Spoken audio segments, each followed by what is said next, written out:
चलिए शुरू करते हैं। हम लोग पढ़ रहे थे chapter 13 photosynthesis in higher plants. ठीक है, photosynthesis in higher plants chapter 13 चला था हमारा, और इसमें हमने अभी तक पढ़ा लाइट रिएक्शन के बारे में, क्या होती है लाइट रिएक्शन। शुरू करें बच्चों। आप सब लोग बोलते भी रहना बीच बीच में, ठीक है, ऐसा नहीं चुप नहीं रहना बिल्कुल। जो भी डाउट्स हैं पूछते रहेंगे, साथ के साथ बोलते रहेंगे, तो उससे क्या होता है, इंटरेक्शन अच्छा रहता है। तो मैं स्टार्ट कर देता हूँ क्योंकि मुझे ये रिकॉर्ड भी करना है। आपने लास्ट वीडियो देखी मेरी यूट्यूब पे, जो आप ही की क्लास का लेक्चर था, और मेरे ख्याल से औरों से अलग है, काफ़ी बेटर भी बनी है, बिकॉज वो लाइव इंटरेक्शन था तो ज़्यादा अच्छा था। तो कैमरे के आगे बोलने में उतना स्मूथ नहीं बन पाता। और किसी ने देखी? ओके, चलिए शुरू करते हैं। तो आज क्लास 11th का chapter 13 photosynthesis in higher plants में आज हमारा टॉपिक है लाइट रिएक्शन। क्या होती है लाइट रिएक्शन? देखिए क्या है लाइट रिएक्शन बच्चों। लाइट रिएक्शन को बोलते हैं फोटोफॉस्फोराइलेशन। यस, क्या बोलते हैं?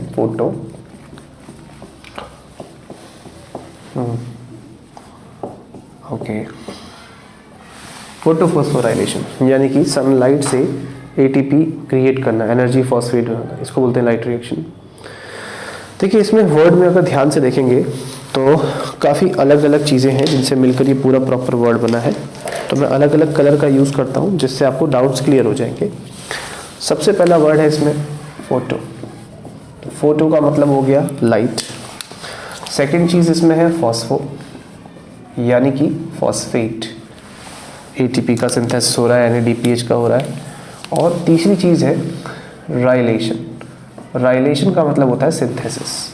तो सनलाइट की प्रेजेंस में एटीपी का सिंथेसिस कहलाता है फोटोफॉस्फोराइलेशन। यस, यही है light reaction. So light reaction होती कहाँ पे? आप सब लोग अच्छे से जानते हैं कि जो ग्रीन लीफ होते हैं प्लांट के, उन ग्रीन लीफ में एक टिश्यू होता है जिसे मीजोफिल कहते हैं। और इस मीजोफिल टिश्यू में आप लोग अच्छे से जानते हैं कि मीजोफिल टिश्यू के अंदर जो सेल्स होती हैं, उन सेल्स के पास होता है क्लोरोप्लास्ट। क्लोरोप्लास्ट जिसको और क्या बोला जाता है? Food factory. बिल्कुल यही कहते हैं इसको, food factory of the plant कहते हैं। तो बच्चों जो क्लोरोप्लास्ट होता है ना, इसके ऊपर डबल मेम्ब्रेन होती है, दो मेम्ब्रेन से, डबल मेम्ब्रेन वाला सेल ऑर्गेनेल है ये। और इसके अंदर ऐसे डिस्क लाइक स्ट्रक्चर्स होते हैं जिन्हें थाइलाकॉइड्स कहा जाता है। थाइलाकॉइड एक के ऊपर एक रखे होते हैं तो उसे ग्रैनम कहते हैं। इस तरीके का स्ट्रक्चर होता है ये। तो यही थाइलाकॉइड है जिसकी मेम्ब्रेन पर होती है लाइट रिएक्शन। तो कहाँ पे होती है लाइट रिएक्शन? थाइलाकॉइड की मेम्ब्रेन पे। और लाइट रिएक्शन का कुछ पार्ट यहाँ पे भी होता है, बीच वाले हिस्से पे, जो आपस में इनको कनेक्ट करता है। कनेक्ट करने वाले को बोलते हैं, बिल्कुल यही बोलते हैं, स्ट्रोमा लैमेला। तो स्ट्रोमा लैमेला और थाइलाकॉइड, इन दोनों पे होती है लाइट रिएक्शन। बाकी जितना भी स्पेस आपको खाली जगह दिख रही है, ये सारी खाली जगह होती है स्ट्रोमा। स्ट्रोमा में होती है डार्क रिएक्शन। डार्क रिएक्शन का क्या मतलब होता है? डार्क रिएक्शन का मतलब होता है जो लाइट रिएक्शन के प्रोडक्ट्स हैं, जैसे कि एटीपी, एडेनोसाइन ट्राइफॉस्फेट, और NADPH, nicotinamide adenine dinucleotide phosphate, ये दोनों लाइट रिएक्शन के प्रोडक्ट हैं। इन दोनों की मदद से ग्लूकोज क्रिएट करना, ग्लूकोज का मॉलिक्यूल बनाना, जिसको हम लोग C3 पाथवे, C3 साइकिल या कैल्विन साइकिल, या हम लोग इसको बायोसिंथेटिक फेज भी कहते हैं। तो एक ही चीज़ के इतने नाम हो गए। तो यही है dark reaction. So dark reaction का मतलब हो गया glucose banana from energy phosphate. और ये होता कहाँ पर है बच्चों? ये होता है स्ट्रोमा में, ठीक है। और लाइट रिएक्शन कहाँ होता है? बिल्कुल थाइलाकॉइड, ठीक, बिल्कुल सही। क्या मेरी आवाज़ क्लियर आ रही है सभी को? कोई नहीं, मैं थोड़ा लाउड बोलता हूँ। हाँ, तो अभी क्लियर आ रही है बस? चलो अब देखते हैं थाइलाकॉइड की मेम्ब्रेन किस तरीके से काम करती है। सो लाइट रिएक्शन को समझने के लिए हमें कुछ बारीकियों पे ध्यान देना पड़ेगा। वो ये कि प्लांट के पास जो पिगमेंट होते हैं, प्लांट पिगमेंट्स, वो मेजरली 4 तरह के होते हैं, 4 टाइप्स के होते हैं। और ये जो 4 मेन टाइप होते हैं बच्चों, इनमें सबसे इंपॉर्टेंट होता है बिल्कुल क्लोरोफिल ए, ये सबसे इंपॉर्टेंट है। ऐसे ही होता है क्लोरोफिल बी, ऐसे ही होते हैं ज़ैंथोफिल। बिल्कुल, अगर आप एनसीईआरटी की बुक ले रखे हैं तो एनसीईआरटी में आप देखिए कि क्लोरोफिल ए को ब्लूइश ग्रीन बता रखा है, क्लोरोफिल बी को येलोविश ग्रीन बता रखा है, ज़ैंथोफिल को येलो और कैरोटेनॉइड्स को येलो और ऑरेंज बता रखा है। बिल्कुल, येलो ऑरेंज। सो ये 4 तरह के पिगमेंट हैं और सारे के सारे पिगमेंट्स, बिल्कुल आपको याद रखने, सारे के सारे पिगमेंट्स किसकी मेम्ब्रेन पे? यस, थाइलाकॉइड मेम्ब्रेन पर है। तो थाइलाकॉइड मेम्ब्रेन पे ये चारों पिगमेंट एक साथ प्रेजेंट होते हैं। होते तो लाखों करोड़ों हैं, लेकिन वो होते कितने टाइप के हैं? वो 4 तरह के होते हैं। तो क्लोरोफिल ए जो है, इसको बोला जाता है रिएक्शन सेंटर। इसको बोलते हैं रिएक्शन सेंटर, क्योंकि यहाँ पर एक रिएक्शन होती है जिसको हम लोग फोटोलाइसिस कहते हैं। क्लोरोफिल बी, ज़ैंथोफिल और कैरोटेनॉइड्स, ये एक्सेसरी पिगमेंट है। एक्सेसरी मतलब सहायक, हेल्प करने वाले। मेजर पिगमेंट तो क्लोरोफिल ए ही है। अगर आपको इन चारों पिगमेंट्स को एक दूसरे से अलग करना है, एक मिक्सचर में ये चारों हैं, उन चारों को आपको सेपरेट करना है, तो हमें पेपर क्रोमेटोग्राफी करनी होती है। तो देखिए होता क्या है, ये चारों पिगमेंट एक साथ होते हैं। अब सही आ रही है बच्चों आवाज? हेलो। तो देखिए ये चारों पिगमेंट एक साथ है। अगर आपको इन चारों को अलग करना है पिगमेंट्स को, तो पिगमेंट्स को सेपरेट करने के लिए एक टेक्निक होती है जिसको बोलते हैं पेपर क्रोमेटोग्राफी। ये एक टेक्निक है जिससे आप चारों पिगमेंट्स को एक दूसरे से अलग कर सकते हैं। कौन कौन से 4 pigment? Chlorophyll A, chlorophyll B, xanthophyll और कैरोटेनॉइड्स। देखिए होगा क्या कि इनके ऊपर जितनी भी लाइट एनर्जी आती है, वो इस एनर्जी को आगे क्लोरोफिल ए को दे देते हैं। ये ट्रांसफर ऑफ एनर्जी हो रहा है। जो भी लाइट इन्होंने एब्जॉर्ब करी वो ट्रांसफर ए को कर दिया, और ए पे तो लाइट पड़ी रही है। तो इसका मतलब सबसे ज़्यादा एनर्जी किसके पास हुई? क्लोरोफिल ए के पास। और क्लोरोफिल ए के पास एनर्जी ज़्यादा है, इसकी वजह से यहाँ पर एक रिएक्शन होती है जिसे फोटोलाइसिस कहते हैं, यानी पानी का टूटना। तो पानी का जो मॉलिक्यूल है 2H2 वो टूट गया 4 प्रोटॉन्स में, 4 इलेक्ट्रॉन्स में, और बनी कौन सी गैस? ऑक्सीजन। ये सब करने के लिए मैंगनीज का होना बहुत ज़रूरी है। याद रखिए ये एलिमेंट बहुत ज़रूरी होता है, मैंगनीज फॉर फोटोलाइसिस। प्रोसेस का नाम याद रखेंगे, फोटोलाइसिस। फोटोलाइसिस का मतलब हो गया लाइट की प्रेजेंस में पानी का टूटना, और इसके लिए बहुत ज़रूरी है मैंगनीज। और ये पानी टूटेगा कहाँ पे? क्लोरोफिल ए पे। और क्योंकि क्लोरोफिल ए पे ये काम हुआ है, इसीलिए क्लोरोफिल ए को हम बोलेंगे रिएक्शन सेंटर। क्या इतना समझ में आता है? अब ध्यान से देखिए, ये जो नीचे के 3 पिगमेंट हैं, क्लोरोफिल बी, ज़ैंथोफिल और कैरोटेनॉइड, इन तीनों को एक साथ बोलते हैं एंटीना, क्योंकि इन्होंने अपने ऊपर पड़ने वाली लाइट को कैच करके ए को दिया है। या इन तीनों को साथ में बोलते हैं LHS, yes, light harvesting system. Harvest करना मतलब यूटिलाइज करना, इस्तेमाल करना। तो लाइट को इस्तेमाल करने वाले ये तीनों एक साथ इस्तेमाल करते हैं, इसलिए बोला लाइट हार्वेस्टिंग सिस्टम। ओके, तो एंटीना भी बोल सकते हैं, लाइट हार्वेस्टिंग सिस्टम भी बोल सकते हैं, या इन तीनों को हम लोग बोल सकते हैं एक्सेसरी पिगमेंट। बिल्कुल, एक्सेसरी पिगमेंट्स बोलेंगे, क्योंकि ये हेल्प कर रहे हैं। एक्सेसरी का मतलब सहायक है, ये हेल्प कर रहे हैं किसकी? क्लोरोफिल ए की। लेकिन अगर आप इसमें क्लोरोफिल ए भी काउंट करते हैं, मतलब तीनों को एक साथ, और फिर उसमें क्लोरोफिल ए भी आपने काउंट कर लिया, तो फिर चारों को एक साथ आप बोलेंगे लाइट हार्वेस्टिंग कॉम्प्लेक्स। यस, क्या बोलेंगे बच्चों? Light harvesting complex.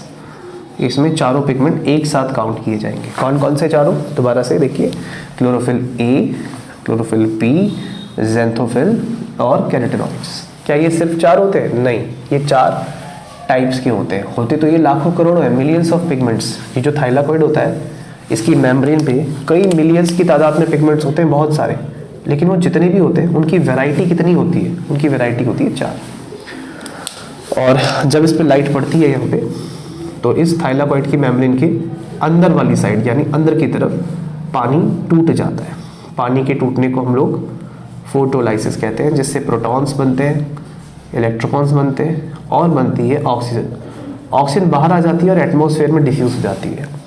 तो जो हवा जिससे आप सांस ले रहे हैं वो हवा असल में फोटोलाइसिस से बनती है, वो ऑक्सीजन फोटोलाइसिस से बनती है। ऑक्सीजन जो प्लांट रिलीज करते हैं वो पानी के टूटने से क्रिएट की जाती है।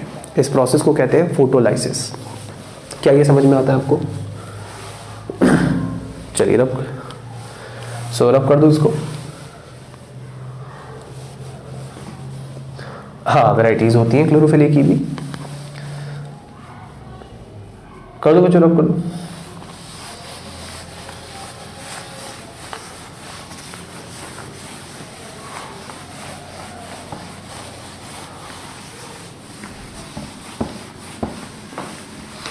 तो अभी जो आपने देखा कि क्लोरोफिल ए को इन तीनों ने अपनी एनर्जी दे दी। किन तीनों ने? क्लोरोफिल बी ने, ज़ैंथोफिल और कैरोटीनॉइड्स ने। इसको बोलते हैं बच्चों फॉस्टर ट्रांसफर।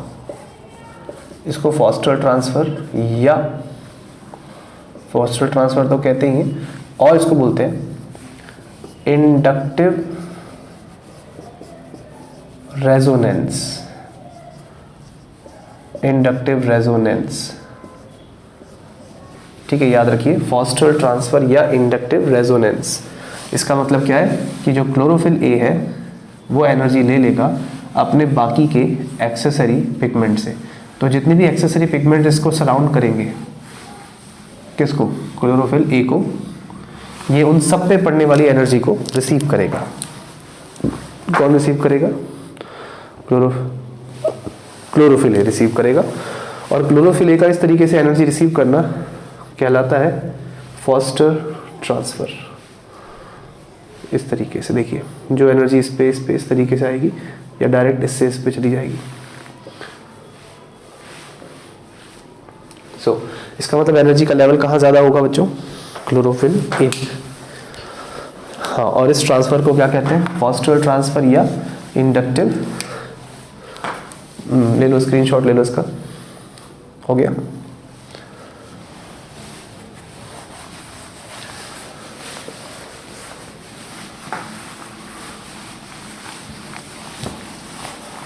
अच्छा, 210 पेज पे ना एनसीईआरटी में इस तरीके से ग्राफ दिखा रखा है। देखिए यहाँ लिखा है 400 नैनोमीटर, इधर लिखा है 700 नैनोमीटर, और इस तरीके से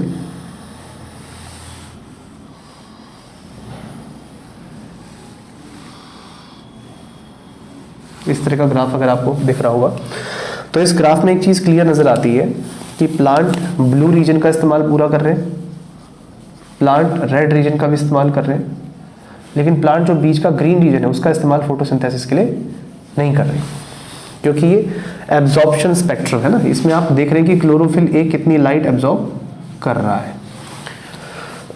और इसका पीक दो जगह पे ज़्यादा आता है। एक आता है 430 नैनोमीटर पे, यहाँ पे एब्जॉर्प्शन ज़्यादा है, और दूसरा आता है 662 नैनोमीटर। ये दो जगह ऐसी है जहाँ पे एब्जॉर्प्शन मैक्सिमम होता है, 430 और 662 नैनोमीटर पे। अगर एनसीईआरटी के ग्राफ को ध्यान से देखोगे तो नीचे वाला जो ग्राफ है उसमें फोटोसिंथेसिस का रेट ओवरलैप कर रहा है। ये देखिए इस तरीके से ओवरलैप कर रहा है। तो ये क्या है? रेड वाला ये जो मैंने, ये है फोटोसिंथेसिस। तो आप ध्यान से देखिए, फोटोसिंथेसिस का रेट एनसीईआरटी में ओवरलैप कर रहा है किसको? एब्जॉर्प्शन के रेट से जाएगा, ये थोड़ा नीचे जाएगा, लेकिन फिर भी ओवरलैप तो कर रहा है ना। ध्यान से देखिए, इससे क्या समझ में आ रहा है? इसके समझ में ये आ रहा है कि जितना एब्जॉर्प्शन है उससे ज़्यादा आउटपुट है। क्या ये पॉसिबल है कि जितना इनपुट हो उससे ज़्यादा आउटपुट हो? ऐसा पॉसिबल नहीं है, ऐसा पॉसिबल नहीं है। तो फिर ऐसा कैसे दिखा दिया ग्राफ में? ऐसा इसलिए दिखा दिया क्योंकि ये अकेला क्लोरोफिल काम थोड़ी कर रहा है, इसके साथ और भी तो है। इसके साथ लाइट हार्वेस्टिंग सिस्टम है, फिर ये चारों काम कर रहे हैं। चारों काम कर रहे हैं, इसका मतलब लाइट हार्वेस्टिंग कॉम्प्लेक्स है। तब जा करके आउटपुट निकल रहा है। आउटपुट का मतलब क्या है? फोटोसिंथेसिस। तो photosynthesis is not just because of chlorophyll, it's because of all the components, है ना, सारे के सारे मिलकर काम कर रहे हैं। सारे के सारे में कौन कौन? क्लोरोफिल बी भी आ गया, ज़ैंथोफिल भी आ गया और कैरोटीनॉइड्स भी आ गए। क्या ये बात समझ में आ रही है सबको? चलो वैसे अच्छा एक बार दोबारा समझ लो, देखो ध्यान से। आपको ये जो ब्लैक लाइन दिख रही है ये बता रही है कि क्लोरोफिल ने कितना लाइट एब्जॉर्ब किया है, और आपको ये जो रेड लाइन दिख रही है ये दिख रहा है आपको रेट ऑफ फोटोसिंथेसिस की, फोटोसिंथेसिस कितना हुआ है। तो जितना एब्जॉर्प्शन है उससे ज्यादा फोटोसिंथेसिस होता हुआ दिख रहा है हमको, ठीक है। फोटोसिंथेसिस ज्यादा है एब्जॉर्प्शन ऑफ लाइट से, लाइट एब्जॉर्ब किया इतना, फोटोसिंथेसिस हुआ इतना। So how it is possible कि आउटपुट ज्यादा आ रहा है इनपुट से, ठीक है अंशिका, समझ में आ रहा है? आउटपुट ज्यादा आ रहा है किससे? इनपुट से। तो ये तो पॉसिबल नहीं है ना, इसका मतलब अकेले क्लोरोफिल का काम नहीं है ये, इसमें सारे कंपोनेंट्स मिलकर काम कर रहे हैं। ए भी कर रहा है, बी भी कर रहा है, ज़ैंथोफिल भी कर रहे हैं और कैरोटीनॉइड्स भी कर रहे हैं। चलिए रब कर दो इसको।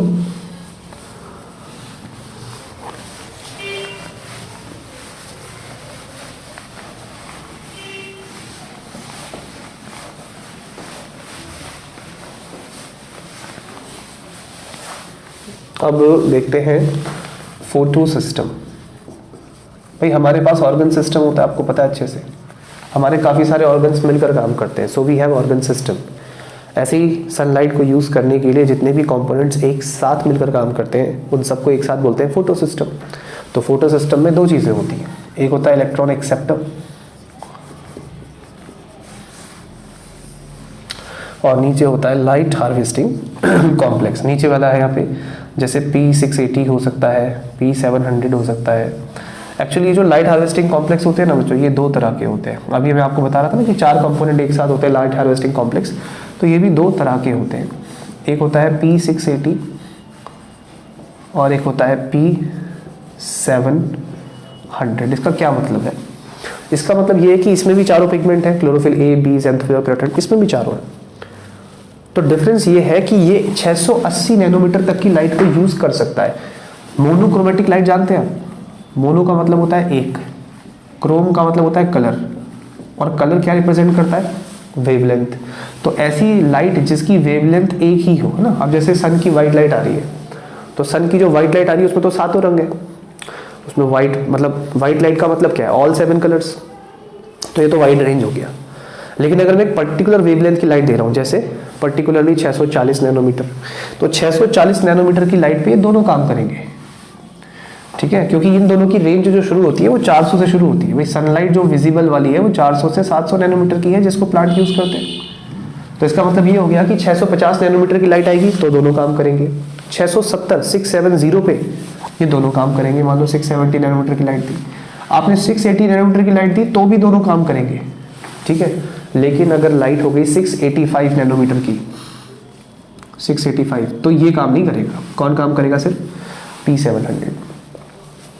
तो P का मतलब यहाँ पे है फोटोफॉस्फोराइलेशन, यानी सनलाइट से एटीपी बनाना। तो सनलाइट से एटीपी बनाने की काबिलियत जो है वो इसके अंदर 680 नैनोमीटर तक है और इसके अंदर 700 तक है। तो P700 जो उसकी रेंज थोड़ी ज़्यादा है। रेंज मतलब वो ज़्यादा लाइट कैप्चर कर सकता है, ज़्यादा एक्स्ट्रा जा सकता है। P680 400 से लेकर, अब रेंज देख लो दोनों की रेंज। इसकी रेंज कितनी हुई? इसकी रेंज हुई 400 से 680 और इसकी रेंज कितनी हुई? 400 से 700, ठीक है। तो ज़्यादा लॉन्गर वेवलेंथ को ये हैंडल कर सकता है। अब हम सोचेंगे ज़्यादा लॉन्गर वेवलेंथ आती कब है? ये तब आती है जब सनराइज हो रहा होता है, तब सन रेड दिखता है, या सनसेट के वक्त, तो उस वक्त लॉन्गर वेवलेंथ आती है। तो वो लॉन्गर वेवलेंथ को ये यूज़ कर सकता है, अकेले कर सकता है, क्योंकि ये तो 680 तक ही यूज़ कर पाएगा P680। बच्चों आया समझ में इतना? रब कर दूँ उसको। अब देखो ये जो होता है P680 और P700, इसमें एक बड़ा डिफरेंस है। बड़ा डिफरेंस ये है कि P680 के पास एक एबिलिटी है फोटोलाइसिस करने की। ये पानी तोड़ सकता है क्योंकि इसके पास OEC होता है। आप लोग जानते हैं OEC? OEC क्या होता है? OEC होता है ऑक्सीजन इवॉल्विंग कॉम्प्लेक्स। तो ये ऑक्सीजन इवॉल्विंग कॉम्प्लेक्स किसके पास होता है? ये होता है P680 के पास, ठीक है। और P700 जो है इसके पास ये प्रॉपर्टी नहीं है, तो जब ये पानी को तोड़ेगा नहीं तो ये ऑक्सीजन को पैदा करेगा नहीं। किसी को पैदा करना यानी कि जन, जैसे बीमारी पैदा करना पैथोजन, ठीक है, बुखार करना पायरोजन, ऐसे ही ऑक्सीजन को पैदा करना ऑक्सीजन यानी ऑक्सीजेनिक हो गया। तो ये ऑक्सीजेनिक नहीं है, ये ऑक्सीजन को पैदा नहीं कर रहे, तो इन्हें बोलेंगे एनऑक्सीजेनिक। तो कौन ऑक्सीजन को पैदा नहीं कर सकता? P700। और कौन पैदा कर सकता है? P680। तो P680 कैसा हुआ? यस, ऑक्सीजेनिक हो गया। क्या ये बात समझ में आ रही है इतनी? तो लाइट हार्वेस्टिंग कॉम्प्लेक्स कितने तरह के हुए बच्चों? 2 तरह के, एक P680 और एक P700। आई होप इतना समझ में आ गया होगा। चलो अगर आ गया है तो बता दो, फिर मैं स्क्रीनशॉट ले लेता हूँ उसका। मैं क्यों, आप लोगे, भूल गया। आपको लेना है, लो स्क्रीनशॉट इसका, फिर आगे बढ़ते हैं। ले लिया?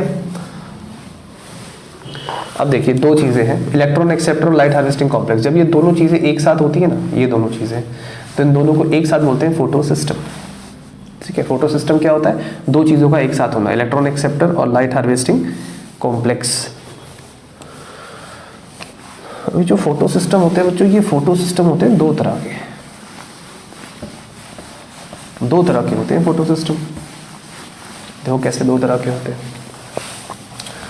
एक होता है फोटो सिस्टम 2 और ऐसे एक होता है फोटो सिस्टम 1।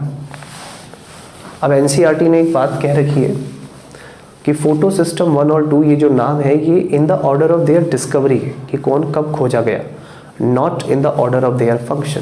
काम के हिसाब से नहीं कि पहले खोजा कौन गया, उस हिसाब से इनके नाम पड़े हैं। और इनको डिस्कवर किया था एक साइंटिस्ट ने जिनका नाम था एमर्सन। उनका एक्सपेरिमेंट अलग से बाद में डिस्कस करेंगे। तो ये देखिए फोटो सिस्टम 2 और 1 2 तरह के फोटो सिस्टम होते हैं।